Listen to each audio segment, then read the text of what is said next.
Tidak semua orang datang ke dukun karena putus asa.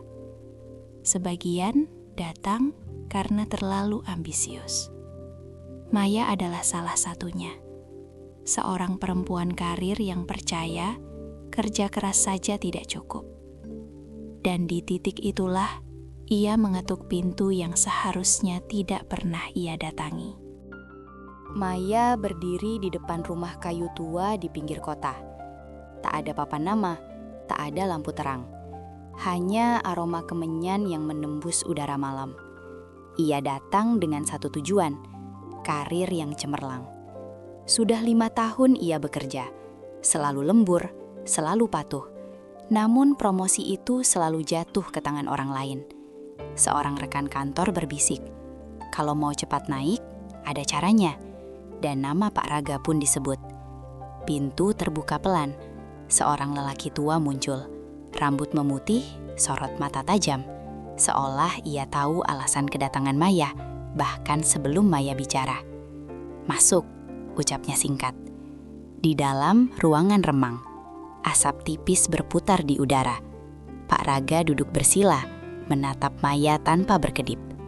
"Kau ingin dihormati," katanya. Didengar, diakui. Maya terkejut. Ia tak pernah mengatakannya. Semua keinginan ada jalannya, lanjut Pak Raga. Tapi jalannya tidak selalu bersih. Ritual pertama terasa aneh. Maya diminta menutup mata, mendengarkan mantra, melepas keraguan. Tak ada sentuhan yang jelas, namun ada jarak yang hilang. Ada keintiman yang tak seharusnya. Saat Maya pulang, dadanya terasa sesak. Ia merasa bersalah tanpa tahu alasannya. Namun seminggu kemudian, namanya dipanggil atasan.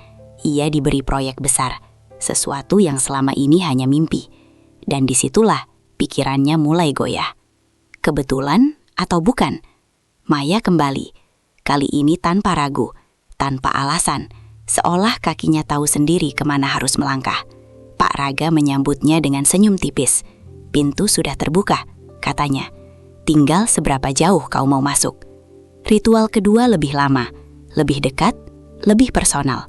Pak Raga berbicara tentang penyatuan energi, tentang pengorbanan kecil demi hasil besar. Maya ingin berhenti, namun bayangan karirnya, ruang kantor yang lebih tinggi, nama yang dipanggil dengan hormat, membungkam suaranya sendiri. Sejak itu, hidup Maya berubah drastis. Undangan rapat penting, perjalanan dinas, sorotan yang membuat iri rekan kerja. Dan setiap keberhasilan selalu diikuti kunjungan baru. Ritual ketiga, ritual keempat, batas yang semakin kabur. Hubungan itu tak pernah disebut apapun. Bukan cinta, bukan perjanjian. Hanya rahasia yang dikunci rapat di balik pintu kayu tua. Namun semakin tinggi Maya melangkah, semakin berat beban di dadanya. Ia mulai bermimpi buruk tentang ruangan remang, tentang asap yang menyesakkan, tentang mata Pak Raga yang selalu menuntut. Tanpa kata. Suatu malam, Maya bertanya dengan suara gemetar, "Kalau aku berhenti, apa yang terjadi?" Pak Raga terdiam lama, lalu berkata pelan, "Setiap yang naik dengan cepat, bisa jatuh lebih cepat." Kalimat itu menancap seperti ancaman.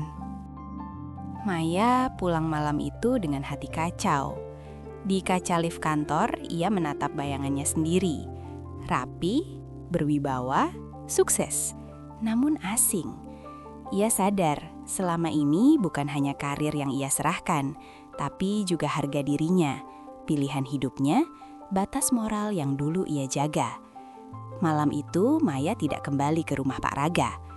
Hari-hari berikutnya terasa berat. Proyeknya mulai diawasi. Dukungan yang dulu deras perlahan mengering. Namun anehnya, ia merasa lebih lega.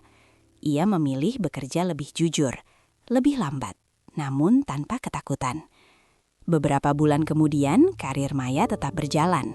Tak secepat dulu, tak setinggi bayangannya. Tapi kali ini, setiap langkah terasa miliknya sendiri.